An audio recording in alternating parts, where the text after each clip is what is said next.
Good morning बच्चों, मैं B L Agarwal आज आपको इस लेक्चर में कॉस्ट एंड मैनेजमेंट अकाउंटिंग का एक चैप्टर कॉस्ट शीट का एक प्रॉब्लम जिसको आप बोल सकते हो मिसिंग इन्फॉर्मेशन का प्रॉब्लम है, अलजेब्रिक बेस्ड है, कॉस्ट शीट और एस्टिमेटेड कॉस्ट शीट से रिलेटेड है। उसको सोल्व करके समझाने का कोशिश करूँगा। उम्मीद करूँगा आपको ज़रूर से ज़रूर समझ में आएगा।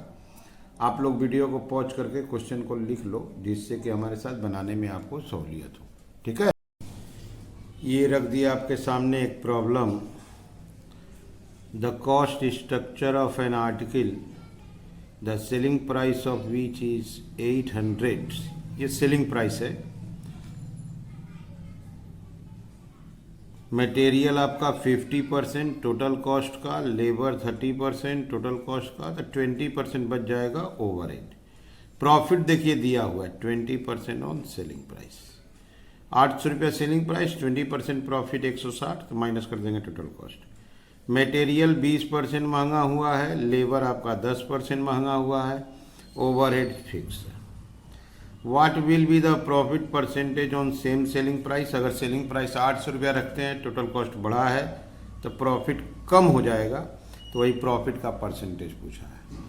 ए नंबर। अब बी नंबर में वही चीज़, टोटल कॉस्ट तो बढ़ गया है, बोला है सेलिंग प्राइस पे 20% प्रॉफिट, मतलब प्रॉफिट परसेंटेज सेम रखेंगे तो नया वाला रिवाइज सेलिंग प्राइस क्या होगा। ओके, चलिए इसको सोल्व करके देखते हैं।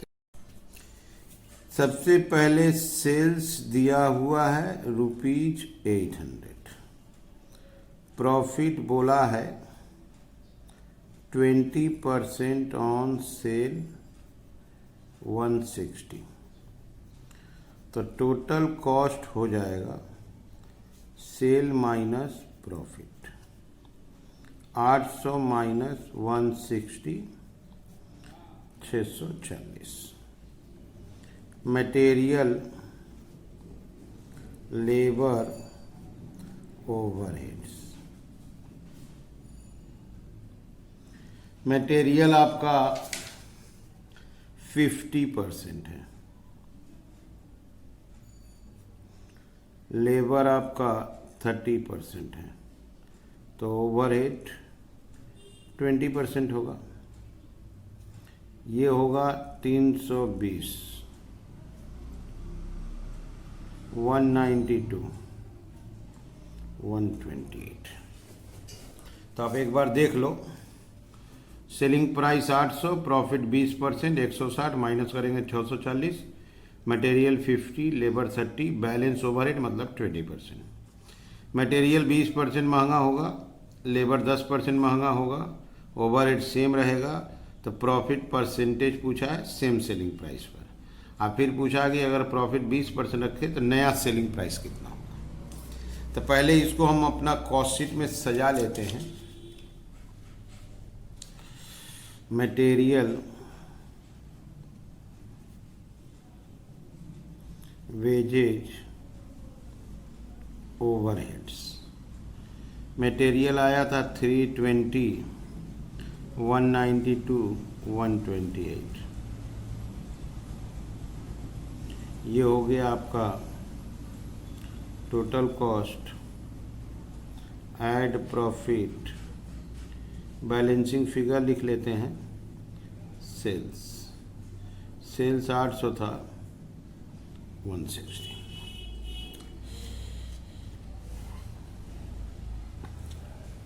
ठीक है, अब ए नंबर की तरफ बढ़ते हैं। मटेरियल,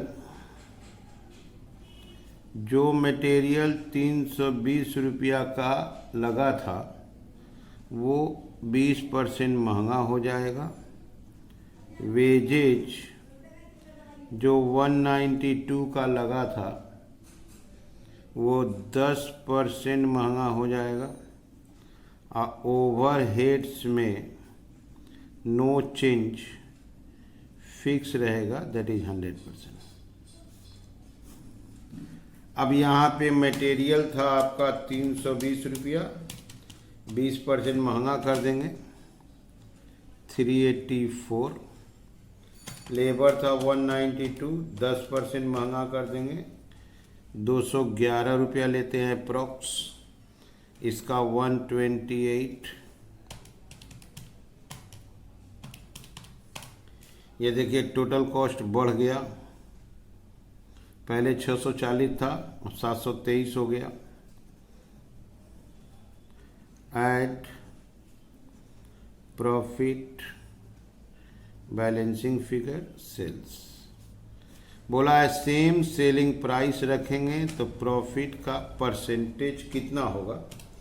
तो सेलिंग प्राइस को 800 रखे तो प्रॉफिट आ गया 77, वो परसेंटेज में पूछा है तो percentage of profit on sale, profit by sale into 100, profit है 77, 800 into 100, 77 divided by 800 into 100, 9.625%। Percent में पूछा था तो मटेरियल थोड़ा सा महंगा हुआ, लेबर थोड़ा महंगा हुआ, ओवरहेड में no change, as a result आपका टोटल कॉस्ट बढ़ गया। सेलिंग प्राइस सेम रखेंगे तो प्रॉफिट कम हो जाएगा। ये बात आपका देखिए ए नंबर में पूछा है।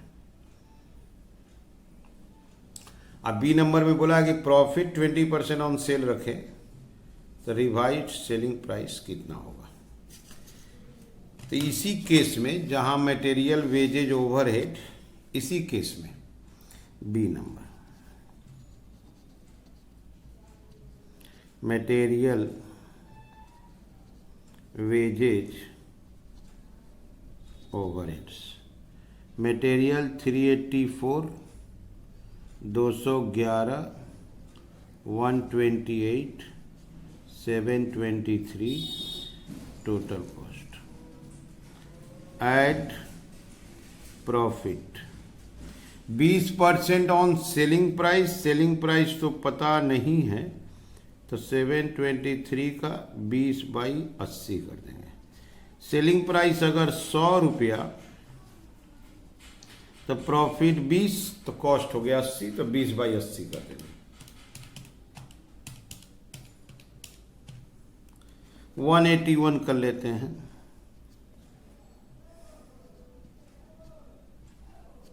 904 हो रहा है। ओके, तो ये हो गया आपका सॉल्यूशन। सबसे पहले हम लोग को सेल पता था, प्रॉफिट पता था, प्रॉफिट निकाले, टोटल कॉस्ट आ गया। टोटल कॉस्ट को मटेरियल, लेबर, ओवरहेड में डिस्ट्रीब्यूट करके कॉस्ट शीट में उसको अरेंज कर दिए। मटेरियल महंगा, वेजेज महंगा, ओवरहेड में नो चेंज, टोटल कॉस्ट महंगा, सेम सेलिंग प्राइस रखते, प्रॉफिट कम हो गया तो परसेंटेज निकाल दिए। अगर टोटल कॉस्ट हाई हो गया, बढ़ गया, तो हम लोग प्रॉफिट सेम रखेंगे 20% ऑन सेल, तो हम लोग को नया सेलिंग प्राइस देना होगा 904 रुपये। ठीक है, उम्मीद करते हैं आपको समझ में आया होगा। Okay, thank you, bye.